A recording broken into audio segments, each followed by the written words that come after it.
여러분 안녕하십니까. 2019년 1월 10일 목요일 신문사설 비평을 시작하겠습니다. 먼저 외교 관련해서 조선일보는 지금 대미, 대중, 대일 외교 하고는 있나 라는 제목의 사설에서 외교 전문가도 없고 그 외교에 대한 그런 어떤 방향도 서 있지 않다. 특히 그 최근에 이 대중 관계에 있어서는 주중 대사가 대통령 비서실장으로 임명되면서 공석이 되었다든가, 특히 미국 트럼프 대통령의 어떤 독특한 그런 외교에 대한 대응 미비라든가, 또 한일 간의 어떤 굉장히 악화되고 있는 관계, 뭐 이런 여러 가지 일을 지적하면서 실리 외교가 필요하다. 외교는 도덕이 아니고 실리적인 측면이 굉장히 중요하다. 이렇게 얘기를 하고 있는데, 사실 그동안 우리가 주변 강대국가의 4대 강대국가의 외교의 측면에서 보면 한미동맹에 입각한 대미의 외교에 치중하면서 굉장히 불균형 상태, 외교 관계가 불균형한 상태로 되어 왔다. 특히 이 지역안보 차원에서 보면 다자간 그 안보 협력 관계라든가, 또 예전에는 이 실리 외교를 위해서는 중거리 외교 뭐 이런 부분들이 굉장히 필요한 것인데, 단순히 외교부 장관이나 뭐 외교관, 그 나라의 대사의 개인적인 능력의 문제가 아니라 국가 차원에서의 외교 전략, 이런 부분들이 제대로 확립되지 않은, 오로지 한미동맹에 입각하고 나머지는 부차적인 그런 그 관계, 이런 것들이 오늘날 이런 난맥상, 외교의 난맥상을 드러내고 있는 것이 아닌가 그렇게 생각합니다. 민요총에 대한 공격이 뭐 굉장합니다. 조선일보는 폭력 철밥통 민노총, 민노총이 대한민국 대개혁하겠다라고 한 말을 인용해서 비판하고 있습니다. 민요총은 뭐 창립 당시에부터 사회개혁 과제를 주요한 활동 목표로 이렇게 삼아 왔습니다.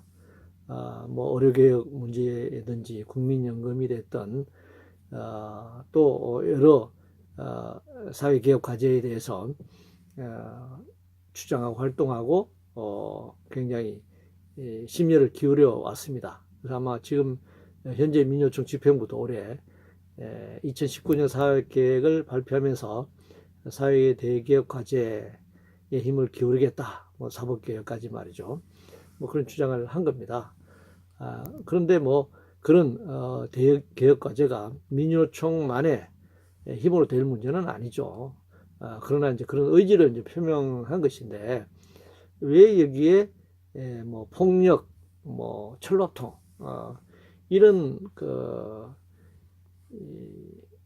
공격을 퍼붓고 있는지 묻지 않을 수 없습니다. 이건 뭐 사실은 조선일보가 민주노총에 대한 비난을 하기 위해서 이런 사회 대개혁 과제 앞에 이런 걸로 이제 그 색칠을 하고 있습니다.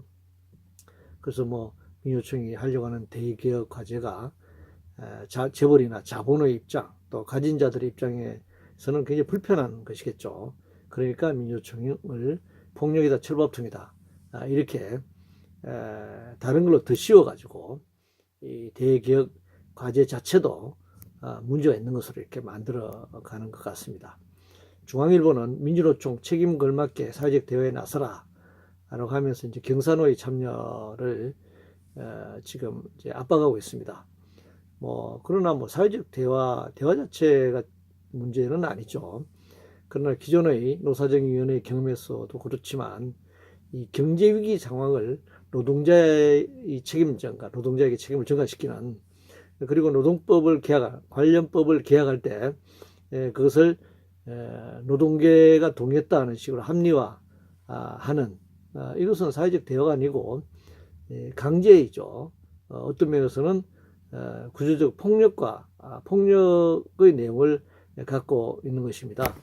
그러면 일기 노사정위원회 1998년도에 이 정리해고가 합의되었고 법제화가 된 바가 있는데,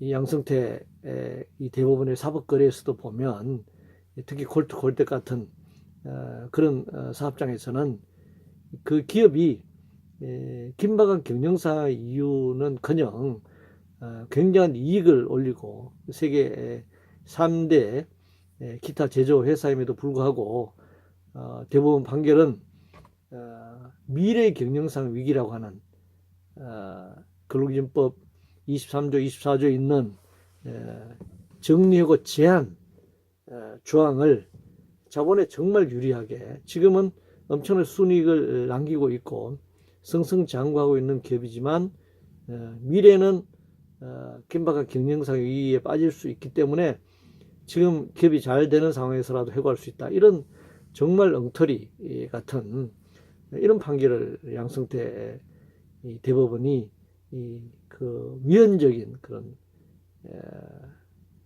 사법농단, 사법거래, 권력과 자본의 결탁에서 말이죠. 이런 걸 하지 않았습니까? 그러니까 이런 그 일기노사정위원회 이런 경험을 21년 전 얘기입니다만 경험을 되돌아볼 때 지금 경사노위가 탄력 근로제를 비롯한 그런 제도 개선이라고 하는 것은 철저하게 자본에 유리한 그런 법률들이고 법 개정이고, 또 설령 그것을 아무리 좋게 해석해서 그런 법의 어떤 중립성, 정부라든가 사법기관의 중립성을 기대를 우리가 한다고 하더라도 그러나 그동안의 역사적 과정을 보면 사회적 대화 과정에서 합의된 내용들이 악용되어 왔다라고 하는 것입니다. 그렇기 때문에 이 경사노위에 참여해서 그런 제도를 합의할 수는 없는 그런 처지에 있습니다. 물론 현재 민요총 집행부는 경사노위 참여 입장입니다. 동아일보는 연중 4차례 총파업 캘린더까지 만든 민노총의 폭주, 멜경신문은 일자리는 환란 후 최악인데 극한 투쟁 선언한 노동계, 이러면서 민노총을 비판하고 있네요. 현 민노총 집행부는 이 대화 투쟁 병행 노선을 가지고 있습니다. 그리고 경사노위 참여 입장에 있고요. 1월 말에 민노총 대연대에서 경사노위 참여 여부를 대연대의 안건으로 상정해 놓은 상태입니다. 그런데 현 집행부가, 경사노위 참여 입장을 가지고 있는 현 집행부가 올해 사업계획에서 몇 차례 이 총파업 계획을 아마 제시한 것, 발표한 것은 지금은 대화가 아니라 투쟁을 할 때라는 민노총 내부의 반대 의견에 대해서 우리는 투쟁도, 현 집행부는 투쟁도 한다라는 입장을 표명한 것입니다. 그러나 2008년 작년의 경우 현 집행부가 작년 1년 동안 집행을 했는데, 작년의 경우를 되돌아볼 때 총파업다운 총파업을 기대하기는 어려울 것이다, 이렇게 판단합니다. 총파업이라고 하는 것은 해방 이후에 전평의 총파업이라든가 1996년, 97년 김영삼 정부가 날치기 노동법 개혁, 그때 정리해고조 도입을 날치기로 통과시켰을 때 민요총 초기에 일기집행부가 총파업을 선언하고 한 달여 동안 전국적인 그 총파업을 전개해서 국회에 통과된 법을 파기시켰던 그런 어떤 성격의 총파업이 아니면 그 총파업이라고 할 수가 없는 겁니다. 그래서 요즘은 뭐 파업도 인플레가 돼서 하루 2시간, 4시간 하는 파업도 총파업이다, 이렇게 얘기하고 있는데 그것은 총파업이라고 할 수가 없는 것이죠. 그렇기 때문에 지금 민노총 집행부가 4차례의 총파업 계획을 캘린더식으로 징검다리 총파업이라고도 표현합니다만, 그런 파업 계획을 세웠다 그래서 이것을 폭주다, 극한 투쟁이다, 이렇게 몰아붙이는 것은 아마 경사노위 참여를 압박하는 그런 자본의 전략이 아닌가, 그렇게 생각합니다. 고용과 관련해서 중앙일보는 금융위기 이후 최악 고용 상황, 그래도 프레임 탓할 건가? 라는 제목의 사설에서 뭐 경제 실패 프레임도 얘기하고, 그런데 이 중앙일보는 기본적으로 잘못된 정책 기조다. 지금 문재인 정부가 경제 실패 프레임을 얘기할 것이 아니라 잘못된 정책 기조를 바꿔야 한다 이렇게 주장하고 있습니다. 그런데 저는 문재인 정부가 경제 실패 프레임이라고 주장하는 것 이런 것도 문제지만 문재인 정부의 정책 기조가 잘 됐냐 잘못됐냐를 따지는 것조차도 본질적인 문제에서 벗어나 있다. 말하자면 경제 실패 프레임이 아니라 자본주의 체제 프레임이죠.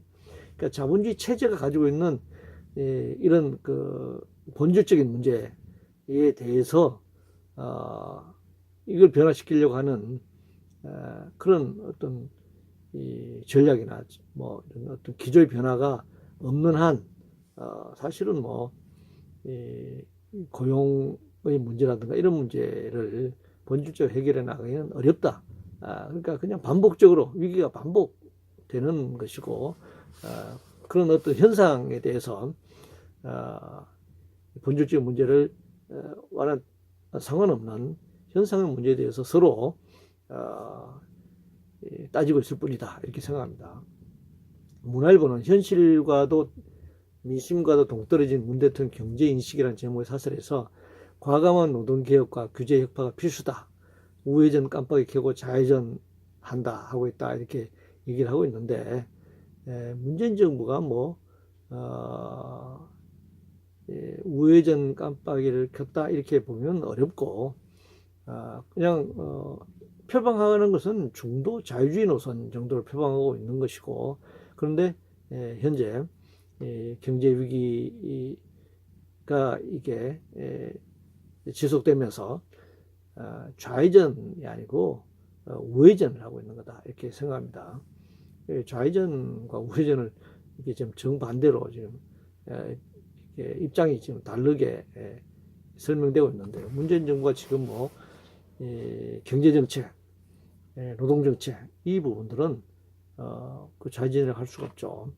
당연히 우회전, 재벌을 찾아가서 투자와 고용을 부탁하는 입장이고 노동에 대해서는 경산호에 들어와서 탄력근로제 확대, 노동시간 장시간 노동으로 연장하는 거고 최저임금의 경우에 최저임금 1만 원 약속도 파기하고 결국은 실질적으로 이 최저임금을 삭감하는 그런 방식으로 직업종별 차등으로 물론 지금 문재인 정부가 그것을 하겠다고 하지는 않았지만 자본의 그 압력에 밀려서 이 최저임금 인상 구간을 설정하겠다 정부가 굉장히 위헌적인 그런 주장까지 나와 있지 않습니까?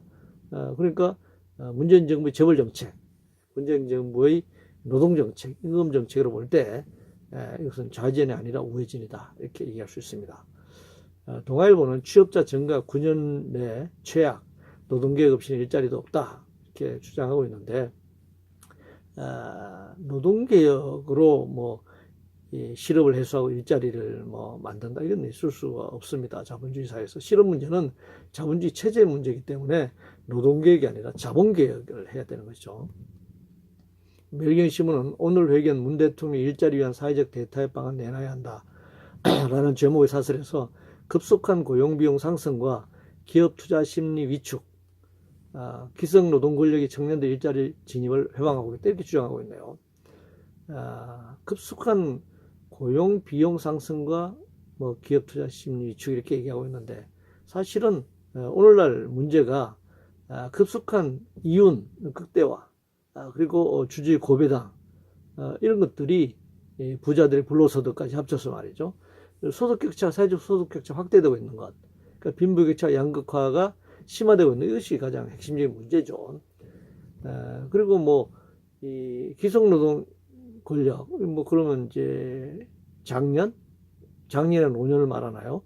기성노동 권력이 청년 일자리 진입을 해방한다고 하는데 이건 전혀 사실이 아니고 청년 일자리나 장년 일자리는 동시에 위기 상황으로 가는 것이죠. 실업이라고 하는 것이. 청년 실업만의 문제는 아니죠. 최근에 국민은행 파업 이후에 합의된 내용을 보면은 수천 명의 조기퇴직을 합의하지 않습니까? 다 42번 50대 초반이죠. 그러니까 청년 일자리 문제만이 아니고 장년 일자리의 그 고용 불안 위기, 그다음에 노년의 경우에는 세계 1위 노인 빈곤율에 경계해 봤을 때 75세까지 일해야 하거나 또 80세가 넘었어도 일해야 하는 노인들까지 이제 있는 이런 상태가 굉장히 심각한 문제다. 전체 문제다 이렇게 얘기할 수 있습니다. 성폭행 관련해서 중앙일보는 심석희 선수의 충격적인 성폭행 피해 폭로라는 제목의 사설에서 진상조사와 가해자 엄벌을 주장하고 있습니다. 매일경제신문은 심석희의 충격 폭로, 체육계 황골 탈퇴해야 한다 라면서 비판하고 있습니다. 진상조사 책임자 처벌은 당연하고 현재 진행 중입니다. 사실은 이 대한체육회와 빙상연맹을 해체 수준의 어떤 조치를 취하고 이 관련자들을 조직의 책임자들이 전부 사퇴해야 할 문제입니다. 필요하면 해임할 부분이 있으면 해임시켜야 하는 그런 것이고, 구조적으로는 메달 따기에 매달리는 이 엘리트주의 이 스포츠 정책, 이걸 폐기해야 한다 이렇게 생각합니다. 그리고 지속적인 성희롱 성폭력 예방 교육, 이것이 아주 주기적으로 반복적으로 실시되어야 한다라고 하는 것이 굉장히 중요하다라고 하는 겁니다. 선거관리 관련해서 조선일보는 선거 캠프 출신 중앙선거위원은 너무하지 않나라는 제목의 사설에서 이번에 선거관리로 임명되는 분이 문재인 후보 당시에 특보였다라고 하니까 또 여당에서는 아니다 이런 이제 이거 먼저 확인해야 되겠죠. 먼저 문재인 후보의 대선 후보의 특보였느냐 아니었느냐 이것이 확인할 필요가 있고, 그것이 아니라고 하더라도 선거 캠프에서 핵심적으로 활동을 했다면 사실 중앙선거안위원을 하는 것은 법률적으로는 어떨지 모르겠습니다. 법적으로는 위원회 임명이 어떨지는 모르겠지만 도의적으로 중앙선거안위원은 이게 후보를 사퇴하는 것이 맞지 않는가 그렇게 생각합니다. 한반도 비핵화 관련해서 동아일보는 중국 경제시찰 김정은 구경만 한 할아버지 아버지와 달라야 한다 라는 제목의 사설이네요. 할아버지는 김일성을 말하고 아버지는 김정일을 말할 겁니다. 이게 참 제목도 할아버지 아버지 이렇게 한 것은 아마 3대 세습을 부각시키기 위해서 사설점을 이렇게 뽑은 것 같습니다. 이 사설에서 북한이 비핵화를 통해서 정상국가화해야 한다. 그러니까 먼저 북핵 폐기하라는 주장이죠. 문화일보는 개성 금강산 재개 남북 간엔 해결됐다는 무슨 말인가 라는 제목의 사설에서 이런 대북제재에 이게 걸리는 문제인데, 대북제재는 북핵 때문이다. 이렇게 북핵 폐기를 먼저 하라는 얘기죠. 문화일보는 북중 한반도 정책 해결 합의와 북핵 초점 실종 우려라는 이제 제목의 사설에서 이번에 북중 이제 정상회담을 통해서 한반도 정치적 해결이라고 하는 그런 합의에 대해서 이거 북핵 폐기 안 하려고 하는 건 아닌가 하는 이제 우려를 지금 얘기하고 있습니다. 그런데 이 한반도 비핵화는 작년 1년 내내 우리가 한반도 비핵화에서 합의된 것은 남북 판문점 선언이나 북미 싱가포르 선언, 그리고 그 이후에 다시 평양 선언에서 이 북미 간 정치적 협상에서 해결될 수밖에 없다고 확인된 거 아닌가요? 그러니까 북핵 폐기가 되면 그 다음에 북한이 요구하는 대북 제재라든가 종전선언이라든가 이런 것이 진행되는 것이 아니라 북미 간의 일괄 패키지로 타결되는 것, 그러니까 북핵 폐기와 그 대북제재 해제, 그리고 종전선언, 뭐 나가서 뭐 평화협정 체결, 북미 수교, 뭐 이건 이제 그 다음 진전될 상황인데요. 이런 것이 패키지로 타결되는 것이 한반도 비핵화의 합의 정신 아닌가 그렇게 생각하는데, 지금 이제 단계별로 지금 계속적으로 이제 이게 한반도 비핵화의 또 김정은의 답방이라든가 2차 북미 정상회담 이 부분이 이제 2018년 말에서 2019년으로 이렇게 미뤄지면서 한반도 비핵화가 내용적으로 교착 상태에 빠지면서 한국의 그 자본 신문들이, 보수 신문들이 북핵 폐기가 전제돼야 한다는 쪽으로 다다시 선회해버리고 말았습니다.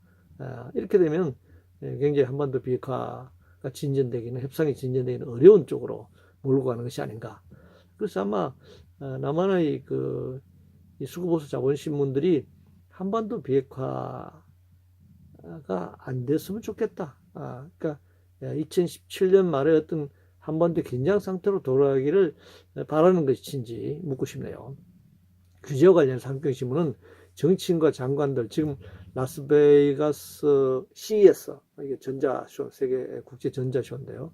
전자쇼에 가보라 라는 제목의 이제 사설에서 이 규제가 문제다 이렇게 얘기하고 있는데, 세계적으로 지금 이런 전자제품들이, 신제품들이 막 나오고 있는데, 한국은 규제 때문에 이게 제대로 안 되고 있다 이렇게 주장하고 있네요.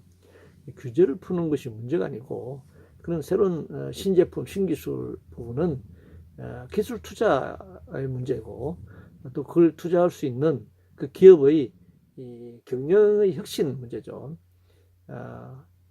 4대 재벌까지, 4대 상속까지 가고 있는 부의 세습, 그리고 경영의 시대착오적인 경영 시스템, 이런 어떤 상황에서 신기술이나 신제품을 따라가기 어려운 것이 아닌가 그렇게 볼 수 있습니다. 공시가격 관련해서 한국경제신문 일단 저지르고 허겁지겁 땜질하는 정책이 왜 이렇게 많나 라는 제목의 사설에서 공시가를 현실화하면은 보유세가 높아진다. 그러면서 헌법은 조세의 종목과 세율은 법률로 정한다 라고 되어 있는데, 법률 사항을 시행령 등 하위 법규에 담는 것은 행정권을 남용하는 것이다라는 비판하고 있네요. 그러면 조세 부담을 획기적으로 높이는 내용을 법률로 정하면 찬성하겠다는 것인가? 그렇지 않잖아요. 조세 부담률을 높이는 것은 찬성하지 않는 겁니다. 그런데 이 보유세 부분은 강남이나 수도권에 엄청난 그 가격 높은 아파트를 비롯한 주택, 보유세를 높이기 위해서 공시가를 높이겠다는 것이지 않습니까? 그럼 이 엄청나게 높은 주택 가격은 당연히 그 불로소득, 그렇죠. 뭐 현재는 집을 뭐 매매하지 않아서 소득이 발생하지 않았다고 하더라도 미래에 그 매각을 했을 때 불로소득을 노리고 지금 보유하고 있는 것이고, 또 예전에 보였을 때보다도 그 가격이 엄청나게 폭등한 상태란 말이죠. 그럼 이게 소득이 발생한 겁니다. 불로소득이 발생한 것이죠. 그러니까 과세라고 하는, 세금이라고 하는 것은 소득이 있는 곳에 과세 있다라는 원칙이죠. 이게 조세 원칙입니다. 그러면 불로소득이 발생했는데도 불구하고 보유세를 내지 않겠다라고 지금 얘기하고 있는 것이기 때문에 조세 원칙에 어긋나는 것이, 위반하는 것입니다. 그리고 불로소득을 정당화하겠다는 것이죠. 이것은 부자들의 조세 저항이다. 물론 뭐 그 경계선상에서 집만 가지고 있어 소득이 없는데 어떻게 세금을 낼 수 있느냐, 이런 그 불만도 있을 수 있겠죠. 부분적으로는. 그러나 사회 전체적으로 우리가 따졌을 때 이 문제는 사회적 형평성, 조세 형평성, 부분배의 형평성의 측면에서 공시지가를 현실하고 보유세를 현실화해야 한다 이렇게 생각합니다. 국민은행 파업 관련해서 한국경제신문은 대리 연봉 1억 1200만 원 보장, 국민은행 노조 요구 지나치다. 이거 정말 뭐 4명 중에 1명이 한 1억 정도 연봉 선상이 있다고 하는데, 지금 파업에 참여한 사람이 4명 중에 1명인 1억 연봉 이상인 사람이 파업에 참여를 주로 했겠습니까? 그 이하의 임금이 낮거나 직급이 낮은 사람이 주로 파업에 참여했겠습니까? 그런데 결국은 다수의 파업에 참여한 사람 중심의 그런 임금이나 그들의 요구를 감춰버리고, 이런 식으로 높은 가장 최상위 임금 연봉인 그 은행원의 임금을 드러내면서 요구가 지나치다, 파업은 배부른 파업이다, 이렇게 지금 몰아가고 있는 겁니다. 이거 굉장히 언론이 부도덕한 방식이죠. 그래서 이번 파업을 뭐 임금 인상의 문제다 이렇게 몰아가면서 핵심을 비켜나가는 것이고, 은행권의 그 대규모 구조조정, 그 말하자면 명예퇴직의 이름으로 단행될 조기 퇴출에 저항하는 것, 이것이 사실 핵심적인 과제다, 이렇게 이해할 필요가 있겠습니다. 이상으로 2019년 1월 10일 목요일 신문사습 비평을 모두 마치겠습니다.